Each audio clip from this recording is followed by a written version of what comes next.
नमस्कार प्यारे साथियों, स्वागत है आप सबका आकाश एकेडमी में। तो आज की वीडियो में हम बात करेंगे हिंदी साहित्य के कुछ महत्वपूर्ण प्रश्नों के बारे में, जो कि आपके एग्जाम के लिए काफ़ी ज़्यादा महत्वपूर्ण है। तो आप सभी विद्यार्थी वीडियो को कंप्लीट देखिएगा। अगर वीडियो आपको पसंद आए तो लाइक जरूर कीजिएगा और चैनल को सब्सक्राइब जरूर कर लीजिएगा। तो चलिए शुरू करते हैं आज की वीडियो और देखते हैं महत्वपूर्ण प्रश्नों को। तो देखिए, सबसे पहला प्रश्न दिया गया है कि राहुल सांकृत्यायन ने आदिकाल को क्या नाम दिया। यानी राहुल सांकृत्यायन ने आदिकाल को क्या नाम दिया। ऑप्शन दे रखे हैं सिद्ध काल या सामंत काल, या ऑप्शन सी वीरगाथा काल, या ऑप्शन डी सिद्ध सामंत काल। तो देखिए, राहुल सांकृत्यायन ने आदिकाल को किस नाम से कहा था, यानी कौन सा नाम उन्होंने दिया था। तो देखिए, आदिकाल को उन्होंने कहा था, ऑप्शन डी राइट हो जाएगा, सिद्ध सामंत काल। याद रखिएगा, राहुल सांकृत्यायन ने आदिकाल को सिद्ध सामंत काल कहा था। यह प्रश्न एग्जाम के लिए काफी ज्यादा महत्वपूर्ण है और इसी तरह के प्रश्न आप लोगों से एग्जाम में पूछे जाएंगे। तो आप पहले तो इस प्रश्न पे आप स्टार बना लीजिए, ताकि जब भी आप वीडियो देखेंगे आपको याद रहेगा। तो यह प्रश्न काफी ज्यादा महत्वपूर्ण है। तो आपको आंसर अच्छी तरह से समझ में आ गया होगा कि राहुल सांकृत्यायन ने आदिकाल को सिद्ध सामंत काल कहा था। अब देखिए सेकंड देखते हैं, क्वेश्चन नंबर सेकंड। देखिए, प्रश्न दिया गया है, जीने के लिए उपन्यास के लेखक कौन है। देखिए, जीने के लिए उपन्यास के लेखक कौन है। अच्छा प्रश्न है कि जीने के लिए उपन्यास के लेखक कौन है। ऑप्शंस दे रखे हैं, option A Yashpal, option B Rahul Sankrityayan, या ऑप्शन सी नागार्जुन, या ऑप्शन डी रांगे राघव। तो देखिए, इस प्रश्न का जो राइट आंसर होगा वो मैं आप लोगों को बता दूं कि जीने के लिए जो उपन्यास है वह किसने लिखा है। तो ऑप्शन बी इस प्रश्न का राइट आंसर हो जाएगा, राहुल सांकृत्यायन। काफी अच्छे प्रश्न है वीडियो में, इसलिए आप लोग वीडियो कंप्लीट देखिएगा। जीने के लिए उपन्यास अगर आपसे पूछा जाए तो राहुल सांकृत्यायन राइट आंसर होगा। अब इसके बाद देखिए नेक्स्ट प्रश्न देखते हैं। देखिए, प्रश्न दिया गया है कि व्याकरण दर्पण किसकी रचना है।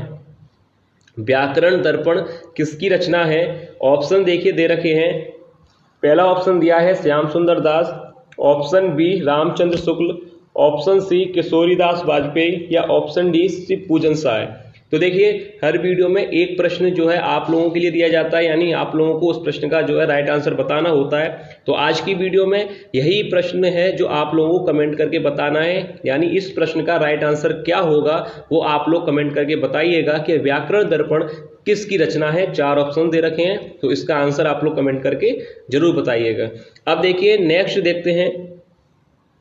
देखिए, नेक्स्ट प्रश्न दिया गया है कि आकाशदीप किसकी रचना है। ऑप्शन दे रखे हैं कि प्रेमचंद, जयशंकर प्रसाद, सूर्यकांत त्रिपाठी निराला, या यशपाल। तो देखिए, आकाशदीप किसकी रचना है। जब आपने पढ़ा होगा लेखकों के बारे में, कवियों के बारे में अगर आपने पढ़ा होगा तो आपको पता होगा कि आकाशदीप किसकी रचना है। यानी ऑप्शन बी इस प्रश्न का राइट आंसर हो जाएगा, जयशंकर प्रसाद। काफी सरल प्रश्न भी है और अच्छा प्रश्न है कि आकाशदीप के बारे में अगर आपसे पूछा जाए तो जयशंकर प्रसाद इस प्रश्न का राइट आंसर होगा, याद रखिएगा। अब इसके बाद देखिए नेक्स्ट देखते हैं। देखिए, प्रश्न दिया गया है कि पानी गए न उबरे के लेखक कौन है। देखिए, पानी गए न उबरे के लेखक कौन है। 4 ऑप्शन आपको दिए गए हैं। पहला है कबीरदास ने लिखा है, या कबीरदास के लेखक, या ऑप्शन बी तुलसीदास, या ऑप्शन सी रहीम, या ऑप्शन डी सूरदास। तो देखिए, आपने ये पढ़ा होगा, पानी गए न उबरे, तो यानी इसके लेखक कौन है। यानी ऑप्शन सी राइट आंसर हो जाएगा, रहीम। याद रखिएगा, ऑप्शन सी इस प्रश्न का राइट आंसर है। पानी गई ना उबरे के लेखक कौन है, यानी ऑप्शन सी रहीम। अब देखिए नेक्स्ट देखते हैं। ज्यादा प्रश्न नहीं है, फिर भी आप लोग वीडियो देखिएगा, क्योंकि जितने भी प्रश्न है वो काफी ज्यादा महत्वपूर्ण है आपके एग्जाम के लिए। तो देखिए, अब प्रश्न दिया गया है, अंधा युग किस प्रकार की रचना है। देखिए, कितना अच्छा प्रश्न पूछा गया है कि अंधा युग किस प्रकार की रचना है। 4 ऑप्शन आपको दिए गए हैं, यानी उपन्यास है, या काव्य है, या ऑप्शन सी काव्य नाटक है, या नाटक है। तो देखिए, 4 ऑप्शन आपको दिए गए हैं कि अंधा युग की किस प्रकार की रचना है। तो 4 ऑप्शन है। मैं आपको बता दूं कि अगर ये प्रश्न आपसे पूछा जाए तो याद रखिएगा कि अंधा युग किस प्रकार की रचना है। तो मैं आपको बता दूं, इस प्रश्न का राइट आंसर है ऑप्शन सी, यानी अंधा युग काव्य नाटक है। यहाँ पर देखिए ऑप्शन देखिए काव्य भी दिया है और नाटक भी दिया है। तो ना तो यहाँ पर अगर यहाँ पर काव्य नाटक ऑप्शन में दिया गया है तो ये ऑप्शन गलत है, याद रखिएगा। याद रखिएगा अगर ये प्रश्न आपसे पूछा जाए और ऑप्शन में काव्य नाटक दे रखा है तो काव्य नाटक ही आप वहाँ पर आपको टिक करना है। काव्य और नाटक अलग से भी यहाँ पर ऑप्शन दिए गए पर वह गलत है। यहाँ पर ऑप्शन सी सही हो जाएगा। अंधा युग किस प्रकार की रचना है, यानी वह काव्य नाटक है, याद रखिएगा। ऐसे ही प्रश्न आपसे पूछे जाएंगे। हम वही प्रश्न लेते हैं वीडियो में जिनके चांसेस काफ़ी रहते हैं एग्जाम में आने के। तो देखिए क्वेश्चन आगे देखते हैं। देखिए प्रश्न दिया गया है कि निराला ने किस पत्र का संपादन किया। इस प्रश्न पे भी पहले आप स्टार बना लीजिए, एग्जाम के लिए काफ़ी अच्छा प्रश्न है। निराला ने किस पत्र का संपादन किया।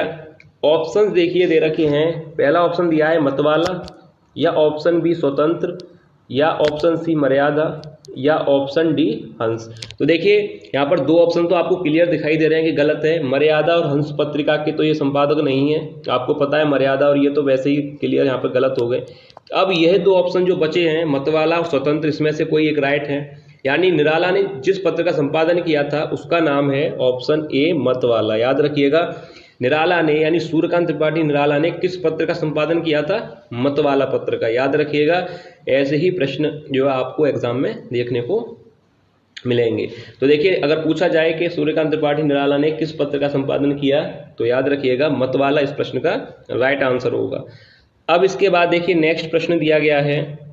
देखिए प्रश्न पूछा गया है कि कीर्ति पताका की रचना किसने की। ऑप्शन दे रखे हैं सूरदास ने, या ऑप्शन बी चैतन्य ने, ऑप्शन सी तुलसीदास ने, या ऑप्शन डी विद्यापति ने। तो देखिए कीर्ति पताका की रचनाकार कौन है, यानी किसने जो है कीर्ति पताका को लिखा है, यानी इसके रचनाकार कौन है। तो मैं आपको बता दूं, अच्छी तरह से याद रखिएगा, ऑप्शन डी यानी विद्यापति इस प्रश्न का राइट आंसर होगा। कीर्ति पताका की रचना किसने की थी, विद्यापति ने, याद रखिएगा। अच्छा प्रश्न है। कीर्ति पताका के रचनाकार के बारे में आपसे पूछा जाए तो विद्यापति जो है इस प्रश्न का राइट आंसर होगा। अब देखिए इसके बाद नेक्स्ट प्रश्न देखते हैं। कंप्लीट वीडियो देखिएगा आप लोग। अगर वीडियो पसंद आए तो लाइक जरूर कीजिएगा और चैनल को सब्सक्राइब जरूर कर लीजिएगा। अब देखिए नेक्स्ट प्रश्न दिया गया है, मृगावती किसकी रचना है। मृगावती किसकी रचना है।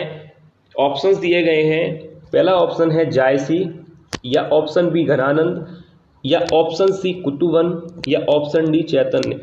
अब देखिए चार ऑप्शन दिए गए हैं कि मृगावती किसकी रचना है। तो सरल प्रश्न है इसलिए ज़्यादा समय नहीं लेंगे इसमें। ऑप्शन सी इस प्रश्न का राइट आंसर हो जाएगा, यानी कुतुवन। याद रखिएगा मृगावती किसकी रचना है, कुतुवन की रचना है। अच्छा प्रश्न है, तो याद रखिएगा मृगावती के बारे में पूछा जाए तो यह रचना कुतुवन की है। अब इसके बाद देखिए नेक्स्ट प्रश्न देखते हैं।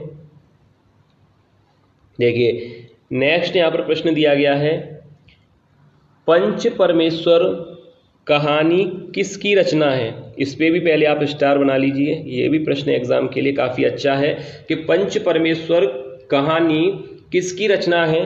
ऑप्शंस दे रखे हैं अमरकांत की, या ऑप्शन बी प्रेमचंद की, या ऑप्शन सी यशपाल की, या ऑप्शन डी जैनेन्द्र की। तो देखिए पंच परमेश्वर कहानी किसकी रचना है। अगर ये प्रश्न आपसे एग्जाम में पूछा जा सकता है क्योंकि अच्छा प्रश्न है एग्जाम के लिए। पंच परमेश्वर कहानी के लेखक कौन है या किसकी रचना है। तो याद रखिएगा इस प्रश्न का जो राइट आंसर है यानी ऑप्शन बी प्रेमचंद। पंच परमेश्वर कहानी के लेखक रचनाकार कौन है, प्रेमचंद यानी मुंशी प्रेमचंद इस प्रश्न का राइट आंसर है, याद रखिएगा। अब देखिए इसके बाद नेक्स्ट प्रश्न देखते हैं।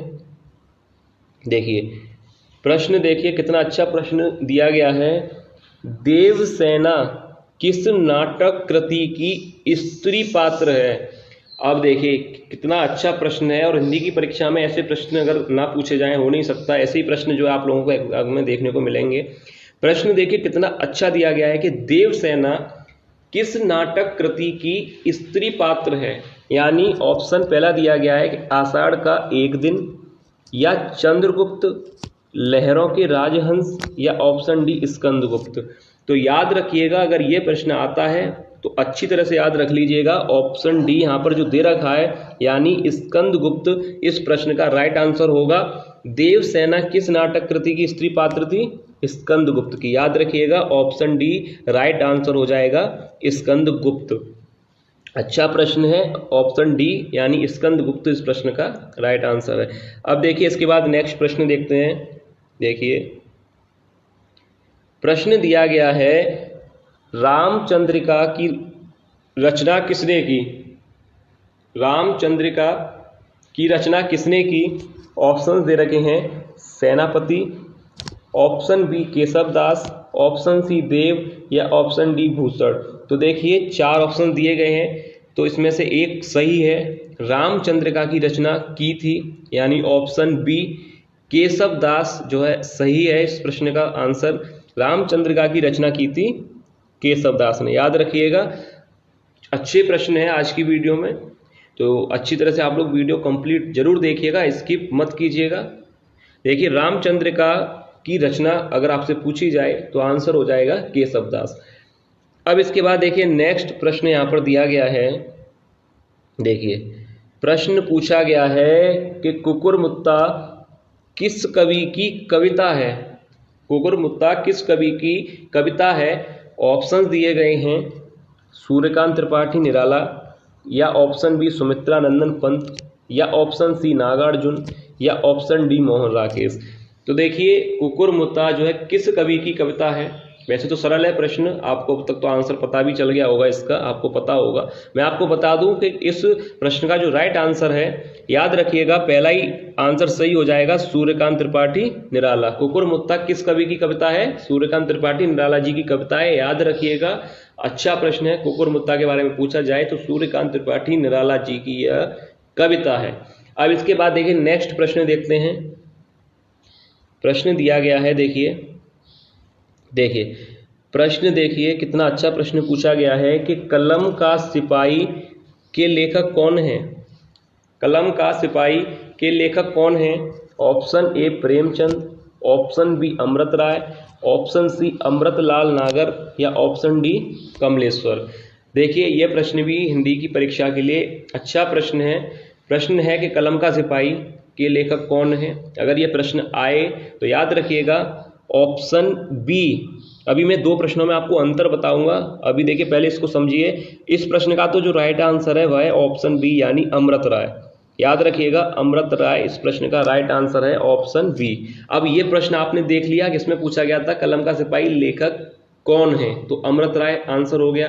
अब देखिए जो नेक्स्ट प्रश्न दिया गया है उसको देखते हैं। देखिए अब यही प्रश्न पूछा गया है कि कलम का सिपाही किसे कहा गया है। अब दोनों प्रश्नों में अंतर तो आपको समझ में आ गया होगा कि कलम का सिपाही के लेखक कौन है वह आंसर अलग है, और यहाँ पर पूछा गया है कि कलम का सिपाही हिंदी साहित्य में किसे कहा जाता है। तो देखिए इसका आंसर अलग होगा। ऑप्शन दिया गया है पहला प्रेमचंद को, B Amrit Rai, option C Amritlal Nagar, या ऑप्शन डी कमलेश्वर। तो देखिए इस प्रश्न का जो राइट आंसर है अच्छी तरह से समझ लीजिएगा, दोनों में अंतर है। वहाँ लेखक पूछा गया था, यहाँ कहा गया है कि हिंदी साहित्य में किसे कहा जाता है कलम का सिपाही। तो पहला ऑप्शन ही सही हो जाएगा, मुंशी प्रेमचंद को कलम का सिपाही कहा जाता है, यानी ऑप्शन ए। याद रखिएगा ऑप्शन ए इस प्रश्न का राइट आंसर है। कलम का सिपाही किसे कहा गया है? मुंशी प्रेमचंद को। तो ये था आज की वीडियो का लास्ट प्रश्न। तो यहीं तक है ये वीडियो, आज की वीडियो का लास्ट प्रश्न है। उम्मीद है आप लोगों को वीडियो पसंद आई होगी। आज के जो प्रश्न है वो भी आप लोगों को पसंद आए होंगे। अगर वीडियो आप लोगों को पसंद आई है तो लाइक जरूर कीजिएगा और चैनल को सब्सक्राइब जरूर कर लीजिएगा। और जो भी आपके दोस्त जो भी तैयारी कर रहे हैं उनको भी आप इस चैनल से जरूर जोड़िएगा, ताकि वो भी अपनी तैयारी अच्छी तरह से कर सकते हैं। अगर वीडियो आपको पसंद आई है तो लाइक जरूर कीजिएगा। तो चलिए मिलते हैं नेक्स्ट वीडियो में ऐसे ही और महत्वपूर्ण एमसीक्यू के साथ। तब तक आप लोग अपनी तैयारी अच्छी तरह से करते रहिए, मेहनत करते रहिए, सफलता जो है आपको जरूर मिलेगी।